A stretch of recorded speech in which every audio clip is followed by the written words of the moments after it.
that never fails to amaze me in this job is how much I can have the exact same conversation with new PhD students and with senior academics.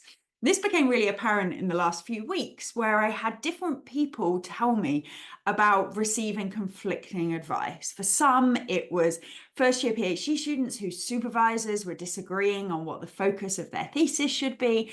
Others, it was senior academics who were getting contradictory reviews from journal articles and from grant submissions, or even advice about what to do with their careers, what to focus on in order to get promoted.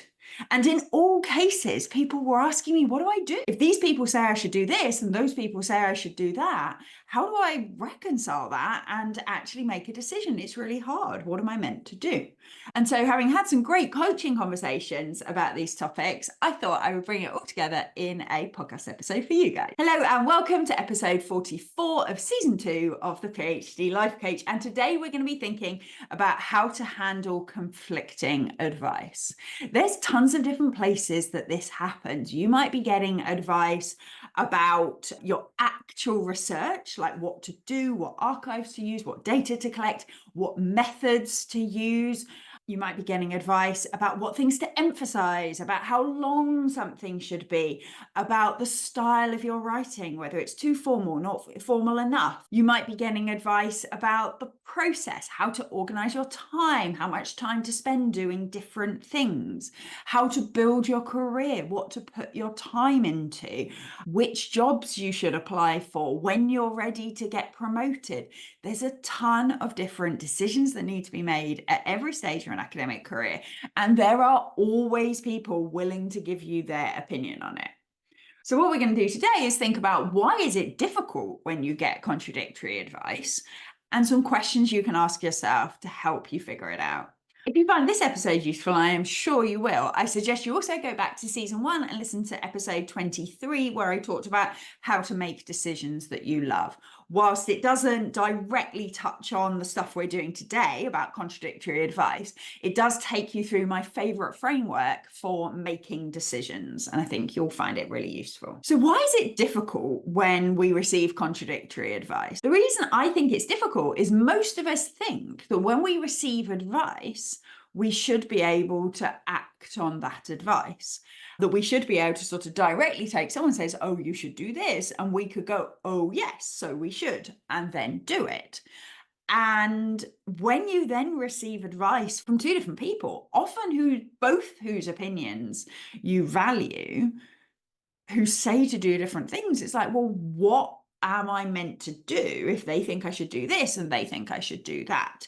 It sort of undermines this belief that other people's opinions are somehow right and valid, because they can't both be right if they're saying different things.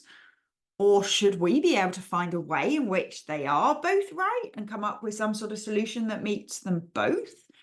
And that sort of cognitive dissonance, where our belief that other people's opinions should be right, and now they're in contrast to each other, it forces us to realize that that's not the case, that other people's opinions aren't necessarily right any more than our opinions are right. And it can be really uncomfortable to be confronted with that. It can also lead to a position where we tell ourselves that if they say this and they say that, then I just don't know what to do. And those of you who are regular listeners will have heard me talk before about the paralyzing effect of telling yourself that you don't know, telling yourself that you're not sure what to do, and ending the conversation there. Because when we're telling ourselves we don't know, we then don't figure it out.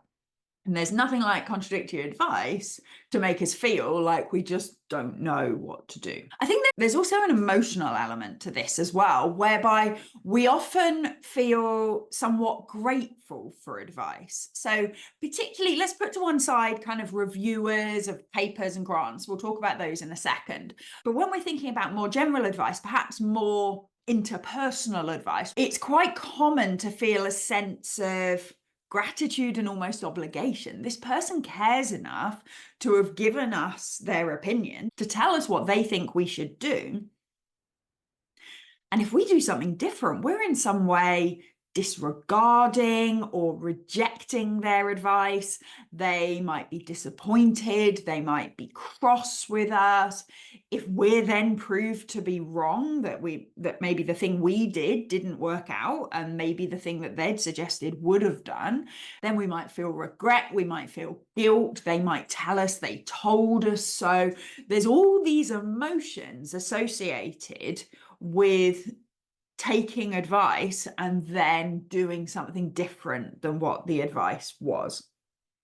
And the truth is, none of those things are inevitable. The truth is, we can think about how we want to respond in the event that we do this and it doesn't work out. But in the absence of that sort of self-regulation, it's really not surprising that conflicting advice can feel so challenging to deal with.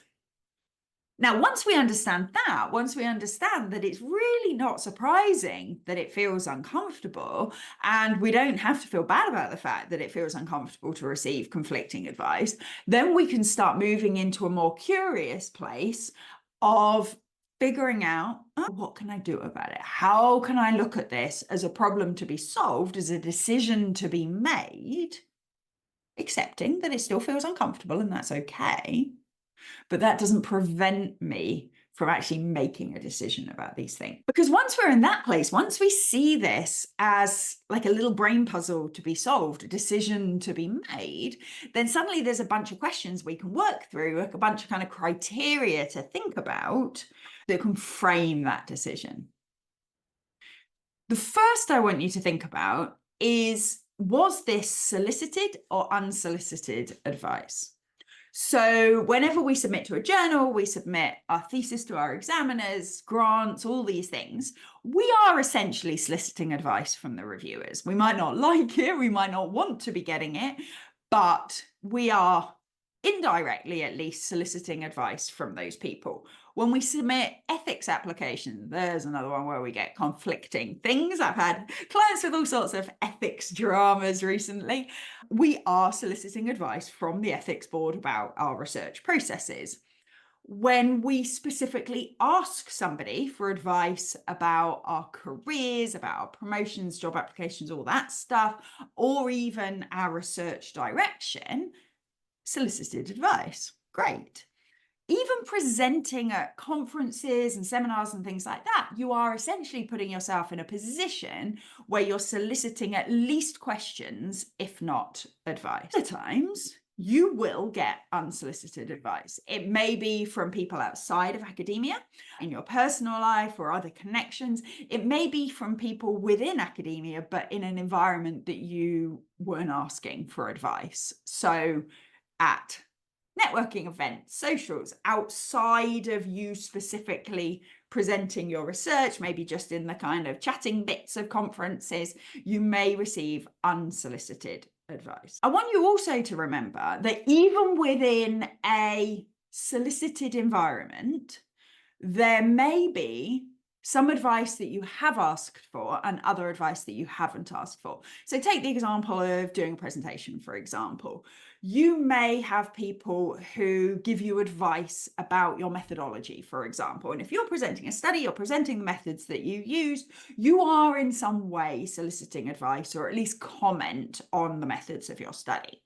However, what you may also find that you receive advice on from people in the audience is what you should be researching instead of this.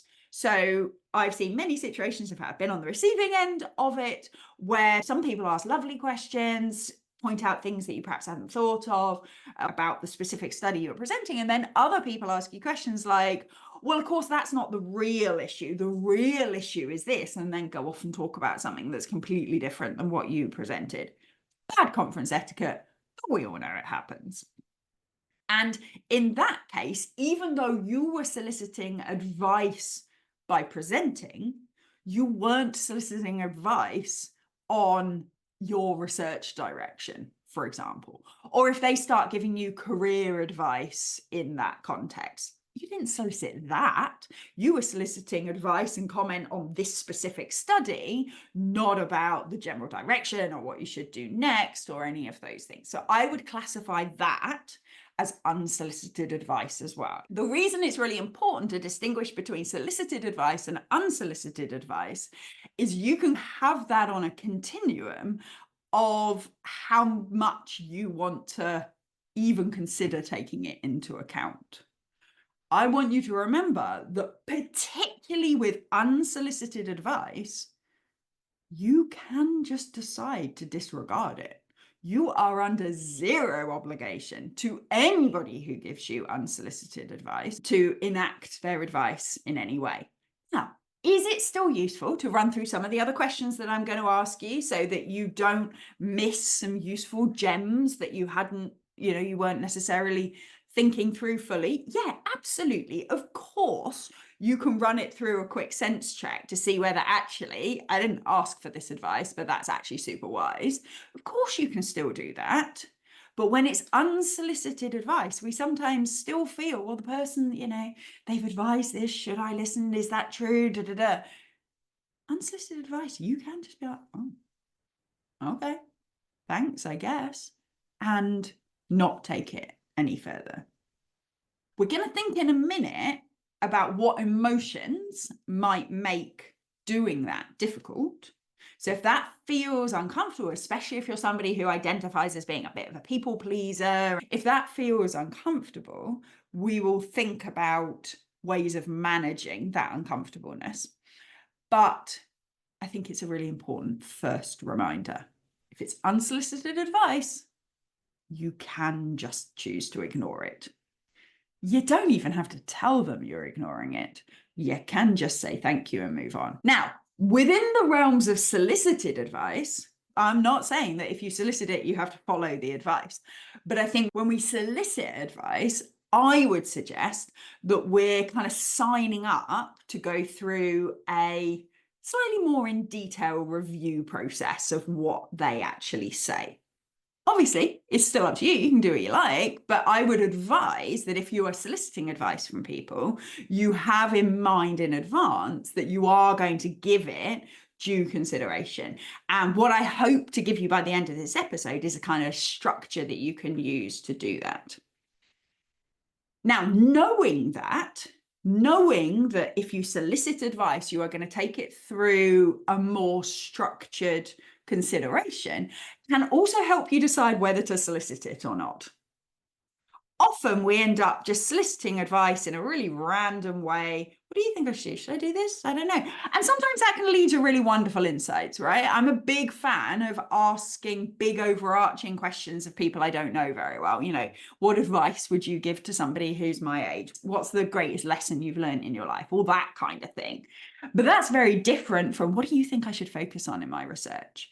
I would be really targeted as to who you ask that question to. Okay? Because if you're soliciting it, you should be giving it due consideration. And when we solicit things like that from too many different people without really thinking about specifically what we're asking and why we're asking that person, we end up with kind of an excess of information, a whole load of noise that makes it difficult. So be cautious who you solicit information from and be really specific about exactly what advice you are actually looking for. So when we're then thinking about solicited advice, I want you to ask yourself, why am I even asking for advice in the first place? Because there's a lot of different thoughts and emotions that induce us to ask advice. Sometimes it's because there's specific information that we don't have.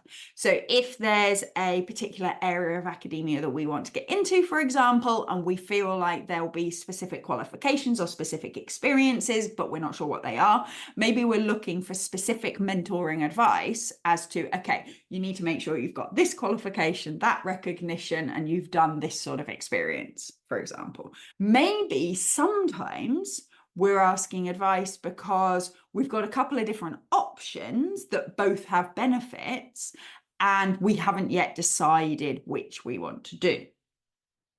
Other times we might be asking advice because we think we know what we want to do, but we're a bit scared. We're worried we're going to get it wrong. We're worried that it will be a stupid decision and people will think we're silly. And we're looking almost for reassurance. Try and get really clear on why you're asking for advice. Because if you are solely looking for reassurance, you might want to ask in a different way. You might want to even ask yourself whether you need to be asking for this advice or not, or whether this is something where actually you need to be able to give yourself that reassurance. Once you've thought about why you're asking anyone this, I want you to ask yourself, why am I asking this person? Is it because they've got specific experience? Is it because I just really value them as a influential or impressive person in my life? Do I think they're wise and sensible? Am I asking them because they really know me? Remember, that's very different. Somebody who really knows the thing you want to know about might give you advice, but somebody who really knows you may also give different advice. And remember, there's a difference between people that know you now in a professional capacity versus that know the you that grew up and was a child and all of those things. So the people that have known you the longest are not necessarily the people that know you now the best. So why are you asking this particular person? I am not going to ask my family which journal I should submit my article to because they're not in that world. However, when I was considering leaving academia and changing my life entirely to start this business and become a coach, I absolutely talked to my family because they know me as a person, and I was interested in their opinion of how I would respond to that kind of change, professional setting and everything. So really think about who you're asking and why you're asking them this particular thing. Finally, if you're in a position to be actually asking advice specifically, so again, this is slightly separate from submitting things, really think through specifically what do you want advice on? Because sometimes people can get really general. And if there are constraints around the decision that you're making, it's really important that you make that clear and ask for their opinion within those constraints. So if you're saying within the constraints that I'm definitely doing a qualitative study, which analytical approach do you think I should take? Is a very different question than how should I design this study? Because if you then ask somebody who's a quantitative scientist, for example, how to run this study, they're going to come up with something that you're not going to want to follow if you want to take a qualitative approach to this particular question. So trying to be as specific as possible about what you're asking can help ensure you get you advice that's useful in the first place, even before we're dealing with contradictory advice. In the context of submitting things, even then, it can be useful to know why you're submitting. Are you submitting because you want to get peer review of this particular article so that you can make this article as strong as possible, up to and including the idea that it might get rejected from this journal, you'll enhance it based on those reviewer comments and submit it somewhere else? Or are you submitting it here because you just want it done and published? Because sometimes that's the case too. And that will affect how we respond to the advice we're given as well. If we're using reviewer advice to improve the paper, that is one thing. If we're using the advice to make it publishable in this particular journal, then that will lead to different decisions. So even in that sort of setting, knowing why you've asked for this advice can really help. Once we've then got the contradictory advice, I first of all want you to give yourself some space. It is totally normal and totally fine to have an emotional reaction to that. It would be so much easier if they all gave the same advice and that you agreed with the advice and you just do that. Happy days. It is perfectly fine to be upset and frustrated and disappointed that the advice is contradictory and that this is going to be a bit more tricky. That's okay. My old supervisor always used to advise, read your reviewer's comments, walk away for a couple of days, come back, get on. So don't worry if you're experiencing these sorts of emotions. However, we don't have to act out of them and we don't have to turn them into a massive drama. And we can still use our curious, logical approach to think about how we're going to manage it. The first step of that, so when we've actually got contradictory advice, I think, is to really consider the humanity of the people that have given you that advice. Now, what do I mean by consider their humanity? What I mean is that these people have perspectives on the world that will overlap to a greater or lesser extent with yours, but they won't be a perfect match for. They will have their own interests. And this one we often forget, especially with more senior people, they are also imperfect. We are all imperfect. We all show up imperfectly, at least some of the time. And we sometimes forget that about the people that are giving us advice. Now, why is all this important? Because sometimes they may be giving advice that is, to them, really true and really important for you to know. But if they have a different perspective that is in contradiction to your beliefs or values or perspectives, then it doesn't have to be advice that you follow. So to give you an example, I stayed my entire academic career at the University of Birmingham. I went as an undergraduate student, I left as a full professor, and I never worked or studied at another university. Now, many people told me that that was a terrible decision. They told me that my career would progress much faster if I went and postdoced overseas, I moved around, I would get promoted more quickly if I was changing institution, all of these things. And they were probably right. Yeah, they probably were. Those things were true. But they were coming at it from a perspective of somebody who wanted to maximize their academic progression and maximize their career development. And if that had been my perspective, then I probably should have gone and done those things. But it wasn't. I had people I loved in Birmingham. I had my family not too far away. And my life as a whole was more important to me than my career progression. The lucky flip side of that for me was that the other thing that I really valued was autonomy. And I had a huge amount of autonomy because of the weird particular setup of my experience at Birmingham, which if you want to hear more about, there is an episode about, can't remember which number, but it's called How I Got My PhD in 2.5 years and why I don't recommend that you do. I tell you the whole story there. I really valued autonomy and I knew I had it at Birmingham in a way that I don't think I would have done at most places, certainly not in that early stage of my career. And so knowing that I valued my personal life and I valued my autonomy, I decided to stay in Birmingham. Did I doubt myself? Yes, absolutely, because I hadn't done all this work and I was thinking, oh my God, what if I've made a mistake? What if I should do that? Maybe I should. Da, da, da. But I stuck to my guns and I remembered that other people prioritize different things. So remember, people have different perspectives. They have different priorities. That doesn't mean you have to take it into account. Other people also have conflict. So one of the things I see happen quite a lot is supervisors advising their students about what they should do in situations where there is a conflict of interest. Now, in the nicest people in the world, the best supervisors ever, there's always a bit of a conflict of interests. They want you to succeed, but it's way easier if you succeed in things that they're also trying to succeed in, where your research interests really overlap, where the work you're doing really builds towards their next grant income. But I have clients and experiences with people where the conflict of interest leads to supervisors making suggestions that are not necessarily in the student's best interests. Why don't you just stay on in the lab for a year afterwards and write everything up, when that's not necessarily where they want their careers to go and what they want to be focusing on, but it's good for the supervisor to have that kind of cheap experience hands around to finish stuff off. Where people have got commercial interests coming out of their academic research, and so they're pushing their students to do the work that helps their commercial interests, for example. There's a lot of places where there might be conflicts of interest in what people are suggesting. Your family might want you to take a job closer to where they are rather than further away. That's another conflict of interest. A conflict of interest doesn't have to be nasty. It doesn't have to be someone trying to screw you over. It can simply be that there's a difference between what they want for you than for what you want for you.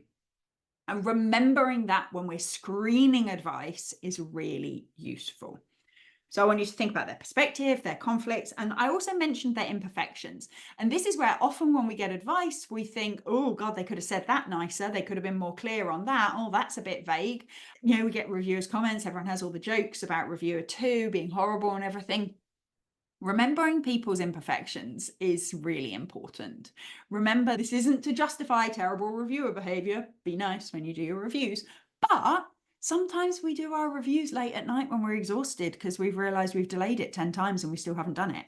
Sometimes we are just really frustrated with the paper that we've read and we're grumpier than we intend to be. And remembering that because the advice was a bit snippy or a bit vague or any of these things doesn't mean they're horrible, or it doesn't have to mean they're horrible. And it doesn't mean that you're stupid or unworthy or any of those things. It could just mean that it wasn't a great day for them. We don't know, but I think there's a lot of benefit to just remembering that the story we're putting around that advice may well not be true. That there's a whole bunch of reasons why they responded the way they did, and that we don't necessarily know that. So now, what do you do when you've got conflicting advice? We're thinking about the humanity of the people that have given it. We're remembering that they've got a whole bunch of perspectives that might not overlay with us and might not line up. What do we get to do? Well, what we get to do is we get to decide. And that's one of my favorite phrases. Those of you who follow me on Instagram will see I went to a collage workshop this week, which was lovely. And I decided to put a little motto on it based on things that had been really important in coaching recently. And the one I went for was I get to choose. Because often we think, well, if they tell us A and they tell me B, then what do I do? And we try and come up with some version that covers A and B, when in reality, all that has happened is you now have more information. You have information that one person thinks this and that one person thinks that. And you can add that to the information you already had about your opinions or advice you've had from other people, and you can make a decision from there. It doesn't have to appease both of them. You could decide to go with one or the other. You could decide that you're going to do some third thing that somewhat meets both needs. You could decide you're going to do a version of one person's advice, but you get to choose. Quick interjection. If you're finding today's session useful, but you're driving or walking the dog or doing the dishes, I want you to do one thing for me after you've finished. Go to my website, phdlifecoach.com, and sign up for my newsletter. We all know that we listen to podcasts and we think, oh, this is really, really useful, I should do that. And then we don't end up doing it. My newsletter is designed specifically to help you make sure you actually use the stuff that you hear here. So every week you'll get a quick summary of the podcast, you'll get some reflective questions, and you'll get one action that you can take immediately to start implementing the things we've talked about. My newsletter community also have access to one session a month of online group coaching, which is completely free, but you have to be on the email list to get access. They're also the first to hear when there's spaces on my one-to-one coaching or when there are other programs and workshops that you can get involved with. So after you've listened, or even right now, make sure you go and sign up. So what you can do is you can kind of triangulate this information together. Ask yourself, if some people think this and some people think that, what do I want to do with this information? Now, remember, a compromise is not the only solution here.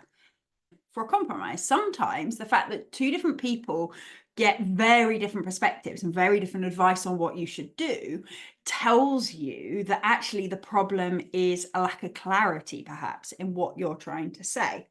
The other reason it's important to triangulate and kind of bring it all together to see what it's telling you as a whole is because often our tendency is to try and please everyone. Our tendency is to try and compromise and come to something that both sides will be happy with. And the problem is then sometimes we end up with something that is not satisfying to anybody. So think of an analogy of planning a meal. You might have somebody say they want a chicken curry and somebody else say they want roast chicken. And you're like, right, I can please everybody here. Let's compromise between those and we'll do curried roast chicken and roast potatoes. Might be a bit strange. Nobody wants that combination. But if you can look at them both and be like, okay, they want quite different things here, but both of them want chicken. And actually, I can take that basic information and come up with something that, you know what, I think will work for both. You get to sort of pick out the principles of what they've said and decide, can you come up with something that works for both? Or do you actually have to pick a team here? Because sometimes in a lot of our work, it is better to do one thing well than it is to try and combine everything. When you think about career planning, this is particularly an issue. We all receive advice about what to do for our careers. You need to focus on your research. I remember that was one of the things that drove me to a teaching focused contract, was people saying, Vicky, if you want to get promoted on research, you need to do the bare minimum in all your teaching, bare minimum in all your admin roles, really get on with, we want grants, we want papers, you need to really push on that stuff. And I was like, I don't want to do that. And then other people were saying, what you really want to do is be a really well-rounded academic, make sure you do all this external stuff, you do all this, community work, this leadership, all these things. And what I see a lot of academics do, and what I did for a while, was try and follow all of the advice. So not picking, not finding a compromise, but instead trying to do all of it. And then we just end up completely overloaded. If you're an academic, you're in a permanent position where you're thinking about applying for promotion, you're feeling a bit like that at the moment, do give me a shout. I have 1 or 2 spots available for my promotions package where I will help you figure out how to streamline what you're doing at the moment and come up with a coherent case for promotion, whether it's a senior lecturer, associate prof level, or whether it's at full prof. So whatever level you're looking at, give me a shout if that sounds like you. The other thing that example brings up is my final point in this kind of you get to choose section. And that is that your response to somebody's advice can be as useful as the advice itself. And it's worth spending a little bit of time just thinking about what is your response and why is that your response. So in that example, I was being advised that I should cut back on all my teaching and leadership and just focus on research so that I could get promoted on the research route. And I realized I didn't like that advice. It was probably correct. I did get promoted on research, so it obviously wasn't completely correct, but it probably would have been a faster way to get promoted on research. So they weren't wrong. But I noticed that when they were telling me that, I had some real resistance to it. And thankfully, it was one of the moments in my career where I was quite reflective and I stopped and thought about it and was like, why am I not going, oh, brilliant? Because actually, a lot of academics, if you say to them, if you're people senior to you, say, what I want you to do, I want you to do less on your teaching, less on your admin, and focus on this. They'd be like, oh my God, that's the dream. Thank you so much for giving me permission. Amazing. Yes, I'll do that. And I didn't. And I knew it was interesting that I didn't. And that was what made me realize I didn't really want to be doing my research anymore. So even getting advice that you disagree with can really tell you something about your opinion as well. So when you're getting conflicting advice, I want you to stop and think, how am I reacting to each of these pieces of advice? If I look at them in turn, and if I look at them as conflicting advice, and why am I feeling that way? Now, be careful about knee-jerk reactions to advice as well. I remember another time, and I can't remember whether I've talked about this before or not. I had a lovely colleague who was just hilarious, very opinionated, and he saw a pile of papers on my shelf and told me I should throw them away because I was never going to read them. And I got super defensive. I was like, I know they're not central to what I do, but they would be really useful. I'm definitely going to read them. Da, da, da.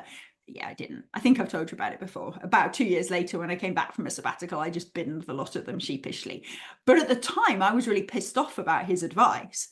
I had interpreted it and internalized it as a criticism on my commitment to reading, on my discipline, my organization, and all of these things, when in reality, he was just right. And so had I been more reflective in that situation, I might have noticed that actually it was probably a bit of a defensive response to his advice. It was a little bit me taking it personally, meaning something about me, which prevented me from listening to it and going, yeah, that probably is good advice. Because for like 2 years, I looked at that pile and felt guilty. I'd have been much better off just getting rid of it and accepting earlier that I wasn't going to read it.